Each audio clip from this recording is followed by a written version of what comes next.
تمام کو میرا سلام. بی بی حوا سے لے کر امہات المومنین تک اللہ تعالیٰ کی تمام پسندیدہ ماؤں کو سلام. سب سے بڑھ کے میرے بابا حضرت ابراہیم علیہ السلام کو سلام. میرے بھائیوں حضرت محمد مصطفیٰ صلی اللہ علیہ وآلہ وسلم اور حضرت اسماعیل علیہ السلام کو سلام. میری والدہ حضرت بی بی حاجرہ کو سلام. حضرت خضر خیاط کمال بندہ، فخر انسان، شیروں کا شیر، پہلا روح الانسان، پہلا حقوق اللہ کا حقدار. سلوٹ پیش کرتی ہوں حضرت خضر خیاط کو. آپ سب لوگوں کو السلام علیکم. سب سے پہلے اللہ تعالیٰ کے حکم سے میں اپنی پہچان آپ لوگوں پہ واضح فرما دوں. میں رسول ہوں. میرا ٹائٹل قرآن پاک میں جو محفوظ ہے قیامت. میں قیامت ہوں جس کے لیے تمام زمین و آسمان پر نشانیاں پوری ہو گئی. وہ قیامت میں حاضر ہوں جی اپنے سچے محرم کے ساتھ. میرا محرم اللہ رب العالمین. میرا نام ہے ثنا اللہ. الحمدللہ. ثنا اللہ جو یہ نام ہے یہ اس کائنات کی سب سے بڑی جیت ہے. میں حقوق اللہ سے نوازی گئی. حج الاکبر ادا کرتی ہوئی اپنے 3 درجوں سے گزرتی ہوئی اس منزل پہ آ پہنچی ہوں کہ مجھے اپنی پہچان آپ لوگوں کو پیش فرمانی ہے. علم لدنی سے نوازی گئی یہ پیغمبر، یہ رسول، اللہ رب العالمین کے حکم سے آپ لوگوں پر اپنی پہچان واضح فرماتے ہوئے اپنی عبادت حج الاکبر میرے محرم اللہ رب العالمین کے ساتھ ادا کرتی ہوئی آج اپنی پہچان آپ لوگوں کے سامنے پیش فرما رہی ہوں. میں علم لدنی کی تھوڑی سی آپ لوگوں کو تفصیل بتا دوں. اللہ تعالیٰ دی نوازی ہوئی بندیاں روحانیت دے ساڈے نال کچھ معاملات نے. مین بندہ میری سسٹر ہے گی ہے 7 سالاں تو دے نال ہے معاملات نے. ثنا اللہ او لاہور چ ٹھیک ہے. اے ویڈیو او دی ہے. میں او دے اس سفر چ دے نال گواہ ہاں. او دی اللہ تعالیٰ نے مینوں شامل کیتا ہویا ہے. حضور پاک صلی اللہ علیہ وسلم پیشن گوئی اور تعلیم فرما کے گئے ہوئے نے کہ اللہ تعالیٰ اپنے نیک بندیاں نال خواب دے تھرو رابطہ فرمان گے. ٹھیک ہے بھائی. سانو خواب دے تھرو تعلیمات آنیاں نے. ٹھیک ہے. ساڈا کوئی دنیاوی فائدہ نہیں، کوئی دنیاوی ساڈا معاملہ نہیں. میرا ہی نہ ہے. ٹھیک ہے. سانو اللہ تعالیٰ نے اے میری نماز دی جگہ تسی پلیز اتنے جتی نہ رکھو. ٹھیک ہے. میں 24 گھنٹے نماز پرہیزگار روزے والی پردے والی بندیاں دنیا اسی 7 سالاں تو چھڑ دیتی ہوئی ہے. ٹھیک ہے. اور ساڈا بہت پکیزہ حساب کتاب ہے. ٹھیک ہے بھائی. میں کدھر نہیں جاندی نہ میرے گھر کوئی آ سکتا ہے. ایسی جو بیان دیتا ہے میری سسٹر نے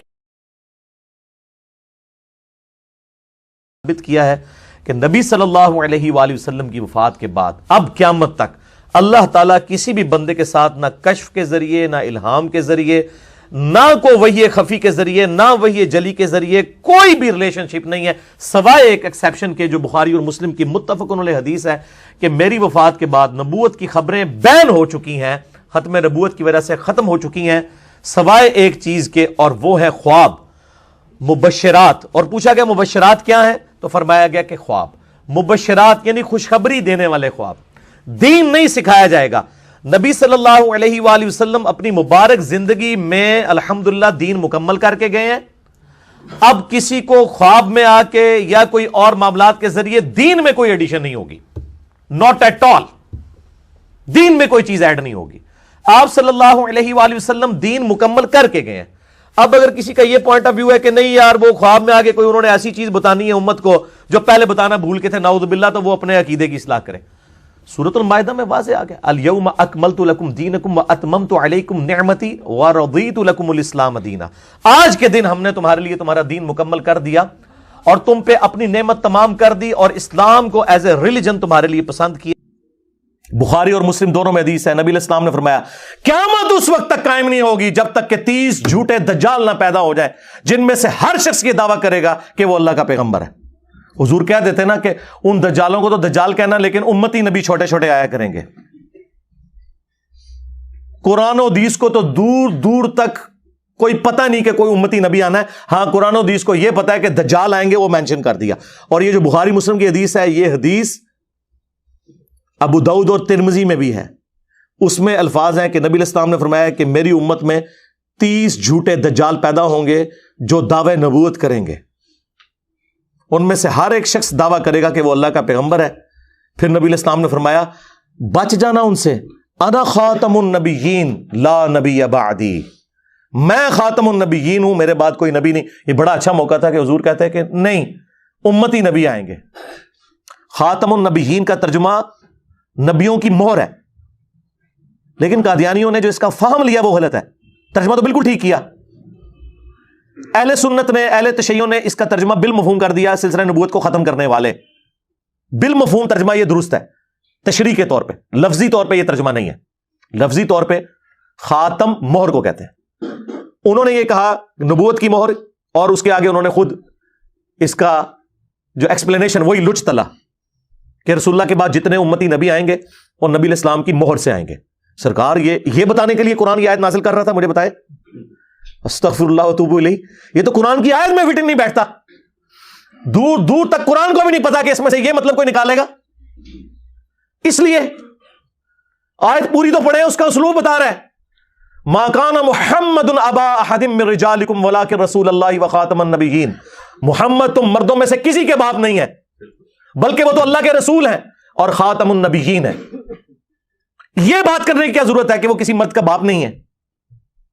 یہ اس لیے ضرورت پڑی لاجیکلی کہ سلسلہ نبوت کو ختم کرنے کے لیے یہ چیز ضروری تھی کہ نبی علیہ السلام کا کوئی بیٹا جوانی کی عمر کو نہ پہنچے.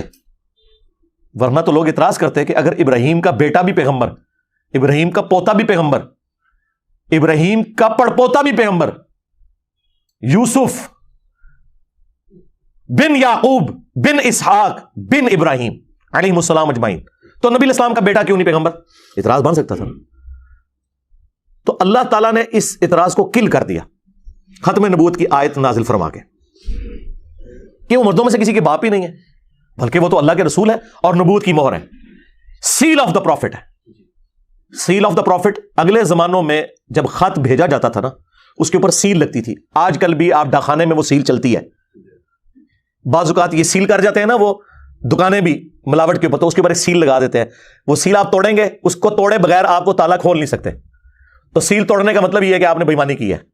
جس طرح غلام احمد قادیانی دجال نے وہ سیل توڑنے کی کوشش کی تو پکڑا گیا. سیل آف دا پروفٹ کا یہ مطلب کہاں سے ہو گیا کہ وہ مور لگا کے نبی علیہ السلام جو ہے وہ اپنے بعد پیغمبر بھیجا کریں گے؟ نعوذ باللہ. اور یہ جو میں مفہوم بیان کر رہا ہوں, یہ مفہوم فٹ ان بیٹھتا ہے قرآن کی آیت میں اور صحیح بخاری کی اس حدیث میں جو آدھی قادیانی پیش کرتے ہیں کہ جی بخاری میں لکھا ہے کہ اگر نبی علیہ السلام کا بیٹا ابراہیم جوانی کی عمر کو پہنچتا تو وہ پیغمبر ہوتا. وہ کہتے ہیں یہ اس بات کا ثبوت ہے کہ نبوت جاری ہے. لیکن ہم کیا کہتے ہیں؟ رکو ذرا, صبر کرو, آگے پڑھ کیا لکھا ہوا ہے. عبداللہ ابن ابی اوفا سے کسی نے پوچھا, بخاری کے الفاظ ہیں, کیا آپ نے رسول اللہ کے بیٹے ابراہیم کو دیکھا تھا جو ماریا قبطیہ سے پیدا ہوئے اور بچپن میں فوت ہو گئے 2 سال کی عمر میں؟ انہوں نے کہا ہاں میں نے دیکھا, وہ بچپن ہی میں فوت ہو گئے تھے. اگر وہ زندہ رہتے تو پیغمبر ہوتے, لیکن چونکہ رسول اللہ آخری نبی ہے اس لیے اللہ تعالیٰ نے انہیں بچپن ہی میں فوت کر دیا. جو میں نے کہا تھا نا کہ یہ کیا ختم نبوت کی آیت میں یہ اس بات کا کیا مطلب تھا؟ ما کان محمد ابا احد من رجالکم, تو مردوں میں سے کسی کے باپ نہیں, بولا کہ رسول اللہ, بلکہ وہ تو رسول ہے اور رسول بھی عام نہیں, وہ خاتم النبیین. اس کی تشریح خود بخاری میں ہوئی ہے, عبداللہ ابن ابی اوفا نے کی ہوئی ہے رضی اللہ تعالیٰ عنہ. 86 ہجری میں فوت ہوئے ہیں, حضور کے بعد 75 سال تک زندہ رہے ہیں. سینئر صاحب فوت ہونے والے جو اینڈ میں, ان میں سے ایک ہے. انہوں نے پکڑ کے جناب کہا جی وہ مورے لگا لگا کے بھیجیں گے. اللہ اکبر, خدا کے لیے یہ تو کسی جاہل آدمی کو بھی پڑھائیں وہ یہ مطلب نہیں نکالے گا اس میں سے. پھر بھی اگر وہاں رہ گیا تو بخاری مسلم دونوں میں حدیث ہے, نبی علیہ السلام نے فرمایا میری مثال اور اگلے انبیاء کی مثال اس خوبصورت عمارت کی سی ہے جس میں صرف ایک اینٹ لگنے کی جگہ باقی ہے. جتنے لوگ گزرتے ہیں اس عمارت کی تعریف کرتے ہیں اور ساتھ یہ بھی کہتے ہیں اگر یہ ایک اینٹ لگ جائے تو یہ عمارت پرفیکٹ ہو جائے, اور وہ ایک اینٹ میں ہوں, نبی علیہ السلام نے فرمایا. اور پھر آپ نے فرمایا انا خاتم النبیین. اب یہاں پہ خاتم النبیین کا جو لفظ ہے, میں نبوت کی مہر ہوں, اس کو آپ علیہ السلام کس کے ساتھ تشبیہ دے رہے ہیں کہ ایک اینٹ کی جگہ باقی ہے, اس کے بعد یہ محل سیل. جس طرح جج جب فیصلہ لکھتا ہے نا, اینڈ پہ قلم توڑ دیتا ہے, وہ قلم توڑنا جو ہے وہ سیل ہوتی ہے, اس کے بعد کوئی ڈاکومنٹ میں چیز ایڈ نہیں ہو سکتی. یا اگر کسی سرکاری ڈاکومنٹ کے اوپر سیل لگے مہر کی فارم میں, اگر آپ سیل سے مراد وہ والی مہر لیتے ہیں جو نبی الاسلام کی انگوٹھی والی سیل تھی, وہ والی سیل لیتے ہیں مراد, سٹیمپ جسے کہتے ہیں, دو معنی ہو گئے, ایک سیل اور ایک سٹیمپ. اگر سٹیمپ بھی لیں تو ڈاکومنٹ کے اینڈ پہ جب سٹیمپ لگتی ہے اس کے بعد ڈاکومنٹ میں کوئی چیز ایڈ کریں تو جرم ہوتا ہے. آپ نے دیکھا ہے وہ سیل کہاں جا کے لگتی ہے؟ جہاں پہ سگنیچر کی ہوتے ہیں, تاکہ اگر کوئی سگنیچر بدلنا چاہے تو بدل نہ سکے, پکڑا جائے. تو یہ دجال پکڑا گیا نا. اس نے کہا کہ نہیں, اس کا مطلب ہے کہ حضور علیہ السلام وہاں مورے لگا کے نا اپنے بعد پیغمبر بھیجیں گے اور میں امتی نبی ہوں, نعوذ باللہ. اس کا کوئی دور دور تک. اچھا لوگ کہتے ہیں جی ان کی باتوں کا جواب دیں. سب سے زیادہ میری ویڈیوز ریکارڈ ہیں قادیانیوں کے دھوکوں کے اوپر, باقیوں نے تو صرف گالیاں نکالی ہیں جی, وہ ٹوائلٹ میں مر گیا اور فلاں جگہ مر. خدا یہ علمی بات کر رہے ہیں. اس طرح کی باتوں نے تو انہیں ان کے فاسد نظریات کے اوپر محکم کیا ہے. علمی بات کریں, ہم نے علمی جواب دیے. اس وقت پلانٹ ارتھ پہ جو لوگ چندے کھا رہے ہیں نا ختم نبوت کے نام پہ, کوئی ایک ویڈیو دکھا دے, میں دو نہیں کہہ رہا, ایک ویڈیو علمی جو ان کے دلائل کا جواب دیا ہو. جتنی ختم نبوت کانفرنسز ہو رہی ہیں, چاہے وہ عالمی مجلس ختم نبوت دیوبندیوں کی کر رہی ہو یا بریلویوں کی TLP کر رہی ہو, ختم نبوت کے نام پہ اینٹی قادیانی ہیں. ختم نبوت پہ بات نہیں کرتے کیونکہ وہاں چشتی رسول اللہ, ہائے ہائے ہائے ہائے, اشرفی رسول اللہ, اے زخم میں تھوڑا چلنا ہے, بار بار چلنا ہے. تواڈے ابے چشتی رسول اللہ اشرفی رسول اللہ نو انڈورس کرن تے تسی نال وہ ختم نبوت دا نہ سمجھ لو. ختم نبوت تھوڑا کیا لینا دینا؟ خود ڈاکو ہیں آپ کے بزرگ ختم نبوت کے اوپر. آپ لوگوں نے اس کو گراؤنڈز پرووائڈ کی ہیں. آپ غلام احمد قادیانی دجال کی کتابیں پڑھیں, اس نے بابوں کے یہ سارے کلمے کوٹ کیے ہیں. شیخ احمد سرندی کی باتیں کوٹ کی ہیں جو اس نے اپنے مکتوبات کے اندر اپنے بارے میں دعوے کیے ہیں کہ میں اولو العزم پیغمبروں کا نائب ہوں اور میں اگلے 1000 سال کا مجدد ہوں, اور جو وہ ارشادات فرماتا رہے انورٹڈ کاماس کے اندر, وہ اس نے کوٹ کیے ہیں. کشتی نوس کی کتاب پڑھیں, بازید بستامی کے دعوے. تمہارا بابا جو ہے شراب کو انگوروں کا جوس کیا کہ پی جائے, تسی سبحان اللہ پڑھو, اور دوسرا کہ یہ شراب ہے تو تسی لانتا بھیجو, اور دونوں ایک جیسے ہی ہو. یہ تمہارے بزرگوں کی جائز روحانی اولاد تھا, بلکہ شیطانی اولاد. چھوڑ دیں, یہ انہوں نے دھوکے دیے میں, اور میں نے تو اللہ کے فضل سے ایک ایسی حدیث بیان کر کے رزلٹ نکالا ہے جو مجھ سے پہلے آج تک کسی کے دماغ میں نہیں آیا تھا کہ اس حدیث میں سے یہ رزلٹ نکلتا ہے. اور مفتی حنیف قریشی صاحب حفظہ اللہ تعالی بھی اس پروگرام میں موجود تھے جو مولا علی علیہ السلام کی شہادت کے اوپر پروگرام ہوا تھا پچھلے رمضان میں GTV کے اوپر, اور انہوں نے بعد میں اس کی تحسین کی, بلکہ وہ ویڈیو کے دوران بھی بڑے خوش ہوئے جو میں نے رزلٹ نکالا کہ بخاری اور مسلم دونوں میں حدیث ہے کہ نبی علیہ السلام نے غزوہ تبوک کے موقع پر جب حضرت علی کو اہل مدینہ کے اوپر اپنے خلیفہ کے طور پر, اپنے نائب کے طور پر چھوڑا, تو وہ رو پڑے, یا رسول اللہ میں آپ کے ساتھ جاؤں گا, کیونکہ یہ پہلا اور آخری موقع تھا کہ مولا علی کسی جنگ میں حضور کے ساتھ نہیں تھے, ہمیشہ سائے کی طرح ساتھ ہوتے تھے. تو نبی علیہ السلام نے انہیں تسلی دی اور کہا کہ علی تو اس بات پہ خوش نہیں کہ تیری میرے ساتھ وہی نسبت ہے جو ہارون کی موسیٰ کے ساتھ, جو سورہ طٰہٰ میں آیا کہ موسیٰ علیہ السلام نے دعا مانگی تھی کہ اللہ میرے بھائی کو میرا مددگار بنا, اور وہ نہ صرف مددگار بلکہ پیغمبر بھی بن گئے ہارون علیہ السلام. تیری میرے ساتھ وہی نسبت ہے جو ہارون کی موسیٰ کے ساتھ, مگر میرے بعد کوئی نبی نہیں. یعنی اگر میرے بعد کوئی نبی ہوتا تو کون ہوتا؟ حضرت علی, مولا علی علیہ السلام. اور دوسرا, نبی علیہ السلام کا سب سے قریبی سپورٹر دین کے حوالے سے, جیسا کہ موسیٰ علیہ السلام کے لیے ہارون تھے, اس لیول کے اوپر صحابہ کرام میں سے, اہل بیت میں سے اگر کوئی سپورٹر تھا تو وہ مولا علی تھے. 2 رزلٹ یہ تو سارے نکالتے تھے کسی درجے میں. تیسرا رزلٹ جو میں نے نکالا ہے نا, وہ رزلٹ ہے کہ یہ بڑا اچھا موقع تھا کہ نبی علیہ السلام فرماتے ہیں کہ مگر میرے بعد کوئی نبی نہیں لیکن امتی نبی ہوں گے, اور پہلا امتی نبی مولا علی تو ہے.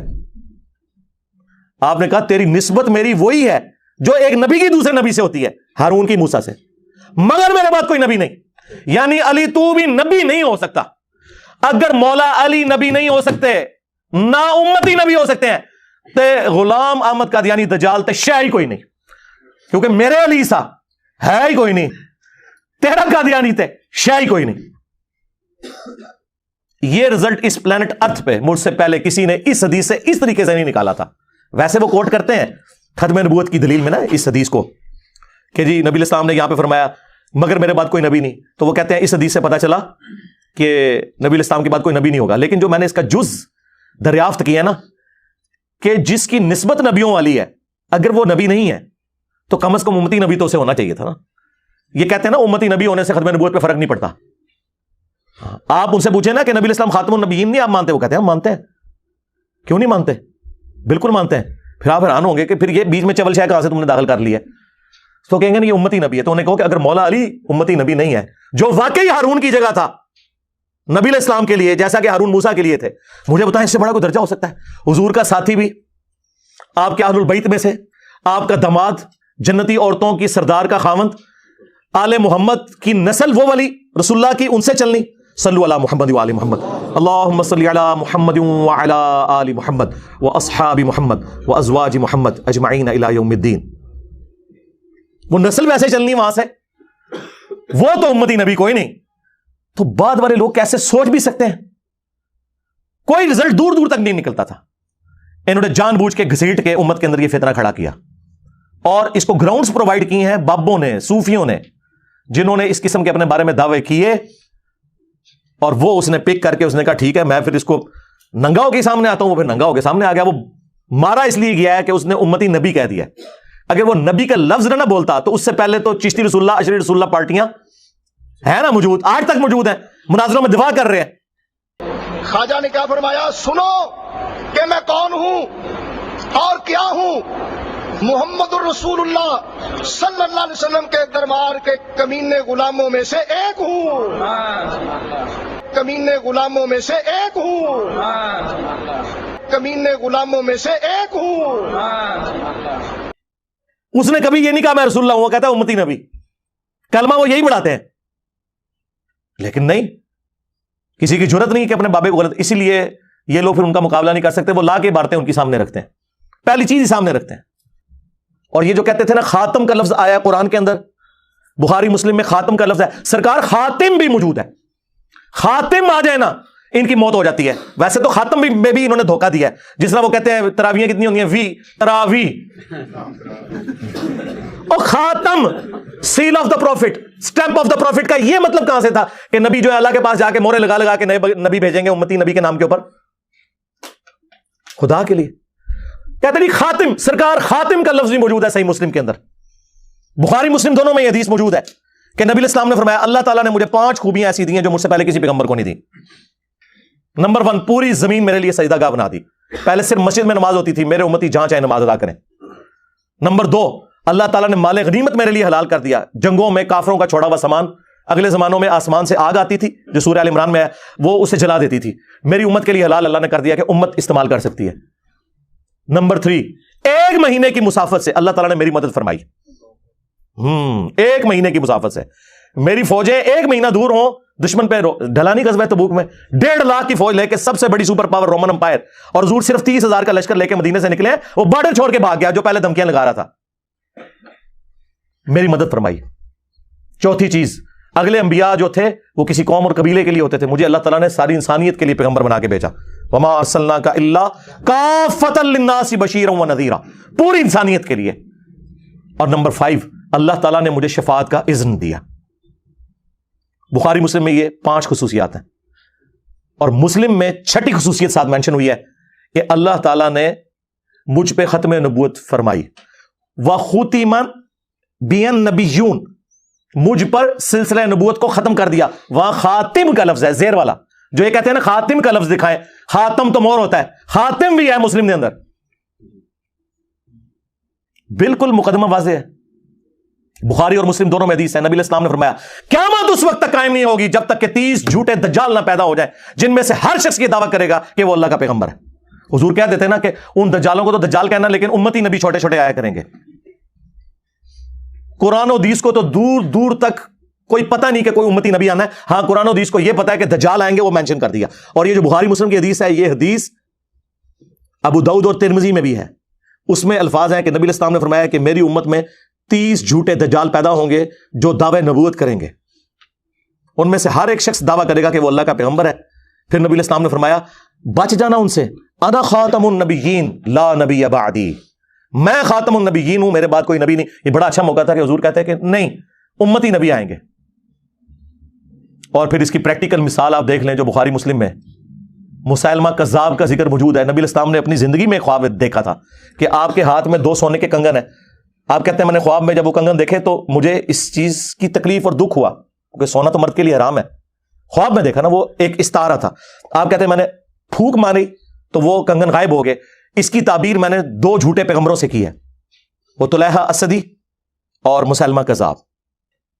اور حضور کی زندگی میں مسیلمہ کذاب تو سامنے آ گیا تھا، وہ تو پھر حضرت ابوبکر صدیق رضی اللہ تعالیٰ عنہ نے اس کے خلاف جو جنگ کی، جنگ یمامہ جو بخاری میں آتا ہے، جس میں خالد بن ولید رضی اللہ تعالیٰ عنہ مسلمانوں کو لیڈ کر رہے تھے، اور حضرت واشی رضی اللہ تعالیٰ عنہ علیہ السلام کا اللہ تعالیٰ نے کیسا کفارہ بنایا کہ قاتل حمزہ بھی اور دوسری طرف مسیلمہ کذاب کو بھی قتل کیا، اور بڑے خوش ہوتے تھے کہ میں نے اسلام کے بہترین شخص کو قتل کیا، اس وقت میں کافر تھا، اور اسلام کے بدترین دشمن کا قتل بھی اللہ نے میرے ہاتھوں سے کروایا. تو اس کی وجہ سے وہ اللہ سے امید کرتے تھے کہ مجھے اللہ تعالیٰ بیلنس کر دے گا، انشاءاللہ ضرور کرے گا. تو صحابہ کرام کے تو دماغ میں نہیں تھا کہ اسے پوچھ رہے تھے کہ ابھی تو امتی نبی ہیں یا چھڑا نبی ہیں، جو چھڑا نبی ہیں تو تیرے خلاف قتال کرنے تو جو امتی نبی ہیں تو خیر ہے، وہ تو سلسلہ جاری ہے. ختم نبوت کا عقیدہ بالکل کلیئر کٹ تھا، اس میں کوئی سوالے سے ابہام باقی نہیں تھا. ہاں، اس طرح کے جھوٹے دعوے داروں سے ہمارا ایمان مضبوط اس لیے ہوتا ہے کہ ہم کہتے ہیں صدق رسول اللہ صلی اللہ علیہ وسلم، یا رسول اللہ آپ نے سچ کہا تھا، جن جن کا آپ نے بتایا تھا ایک ایک کر کے آ رہے ہیں. اور الحمدللہ ان کے خلاف صرف وہ لوگ جہاد کر رہے ہیں صحیح معنوں میں جو واقعی ان کے علمی دلائل کا جواب دیتے ہیں. خالی دعوے کرنے سے کچھ نہیں ہوگا، ہم نے ایک ایک ان کے وسوسے کا جواب دیا ہے